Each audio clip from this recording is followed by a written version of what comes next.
Hello সবাইকে, welcome to another video.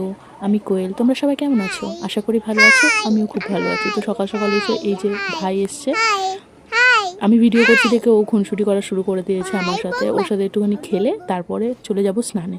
কারণ আজকে তাড়াতাড়ি স্নান করার আরেকটা কারণ হলো আজকে আমাদের মাঠে শীতলা মায়ের পুজো। তো এই যে তাড়াতাড়ি করে স্নান করে একটু হালকা পাতলা করে রেডি হয়ে নিয়েছি। এবার যাব মাঠে, কারণ আমাদের এখান থেকে কুলো বেরোবে, শীতলা মায়ের কুলো বেরোয় প্রত্যেকটা বাড়ি বাড়িতে। এই যে বেরিয়ে গেছে সবাই, এই গরমের মধ্যেও সবাই বেরিয়েছে। তো এই ছোটোটাও আমাদের সাথে বেরিয়েছে। এবার সবাই মিলে একটুখানি আনন্দ মজা করতে করতে যাওয়া হয়, আর এটা খুব মজা হয়। আমাদের গরম বলেও কী হবে, খুব মজা হয়। প্রত্যেকটা বাড়ি বাড়ি এমনি করে যাওয়া হয়, আমাদের বাড়িও যাওয়া হয়। তো সব ভিডিও আর করা হয় না। এবার এই দেখো একটা বাড়িতে গেছে, এখানে টিয়া পাখিগুলো খুব সুন্দর কথা বলে।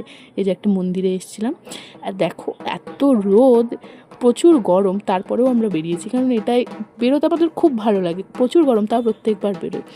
এবার তারপরে যথারীতি মায়ের মন্দিরে এবার যাবো, গিয়ে দেখো মনসা পুজো শুরু হয়ে গেছে। প্রথমে হয় মনসা পুজো, তারপরে শীতলা, তারপরে কালী পুজো। তো এরপরে শীতলা পুজো হবে।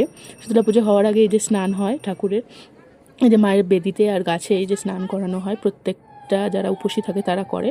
তারপরে একটুখানি ঠাকুরকে একটু ধূপবাতি দেখিয়ে নিলাম, দিয়ে পুজো তো শুরু হয়েই গেছে। এবার পুজো শেষ হতে হতে রাত হয়ে যায়। এমনি এখনই দেখতে হবে, একটু বাদে আমি দেখাবো, পুরো এখনই সন্ধে হয়ে গেছে।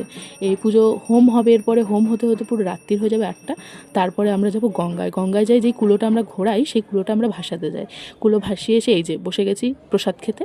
প্রত্যেক উপসী মানুষকে, এমনকি তার ছাড়াও আরও যারা আছে সবাইকে মাঠ থেকে প্রসাদ দেওয়া হয়, এই সাবু ঠাবু মেখে দেওয়া হয়। তো তারপরে রাত্রিবেলা হয় মা কালীর পুজো, 3টে পুজো হয়। তো রাত্রিবেলা আর মানে চলে না শরীর, এই যে দেখে নাও। তো টাটা সবাইকে, দেখা হচ্ছে অন্য কোনো ভিডিওতে।